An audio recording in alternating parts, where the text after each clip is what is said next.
Hey y'all, howdy. Welcome to One for the Books. I'm Sandra Broadwell, and today I'm going to talk about my 10 most anticipated 2023 releases. I'm usually not one to keep up with a ton of new releases. I've only read 2 2023 releases so far this year, but they've both been stellar, and those were Yellowface by R.F. Kuang and The Book That Wouldn't Burn by Mark Lawrence. If you want to hear me talk about those 2 books, I'll link the videos where I talked about those in the description box below. So these are my top 10 books that are 2023 releases that I have not read yet.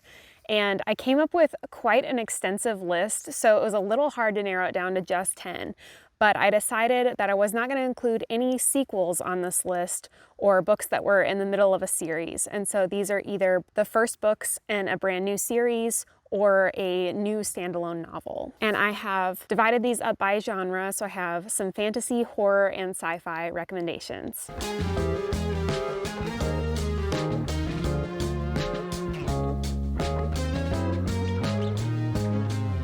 So starting with fantasy, book number 1 is The Will of the Many by James Islington. What made me excited about this book is the fact that it is a magical academy and it is about pretending to be someone you're not so you can bring down an evil empire from the inside, which is both tropes that I absolutely love. Every booktuber that has read this book has raved about it and talked about how it's super underhyped, so I know it's going to be really, really awesome. The second is Bookshops and Bone Dust by Travis Baldree, which is technically a prequel to Legends and Lattes.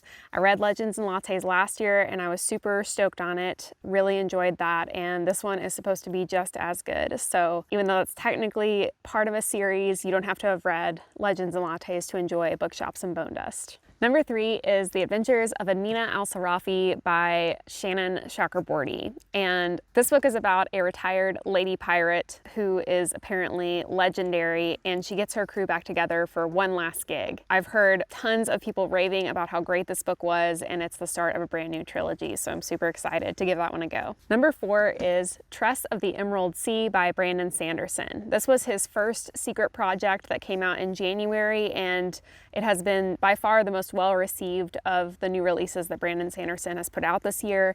It is about a young woman named Tress whose beloved is captured and she has to sail across a deadly sea to go and rescue him and leave her cozy life behind. Number 5 is Untethered Sky by Fonda Lee. I read The Green Bone Saga by Fonda Lee earlier this year and really enjoyed it. This is a novella that is about our main character whose family was murdered by a manticore, and there is like a group of people who ride these giant birds or falcons, and they are the ones that protect the world from manticores. And so the main character goes and joins up with these people and gets like a dedicated rock, they're called, to ride and learn how to be like a rock rider and help defend other families from this happening to them in the future. I love a good animal companion and I think that sounds really neat. Quick location change, no big deal. Okay, so next up is horror.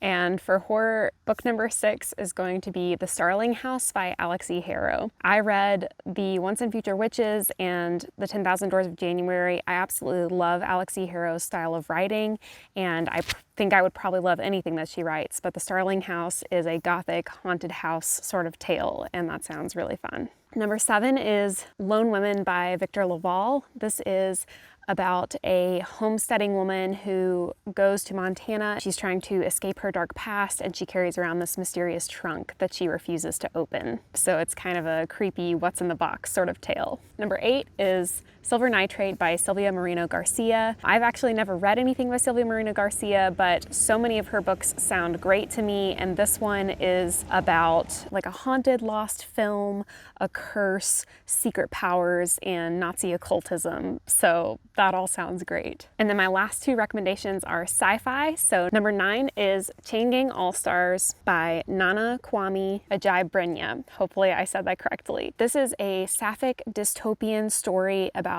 a future-ish American prison system, and it's based around an all-female prison in which there are gladiator-style fights where these women have to fight for their freedom. And that sounds really epic and cool, and also like a great commentary on the horrors of our prison system in the United States. So I can't wait to get my hands on that. And number 10 is called Starter Villain by John Scalzi. And I mean, Just look at this cover. Does this not make you want to read this book? In this book, our main character inherits his like late uncle's supervillain business and has to figure out kind of what to do with it, I think, as the story goes along, and there are some super intelligent cats involved.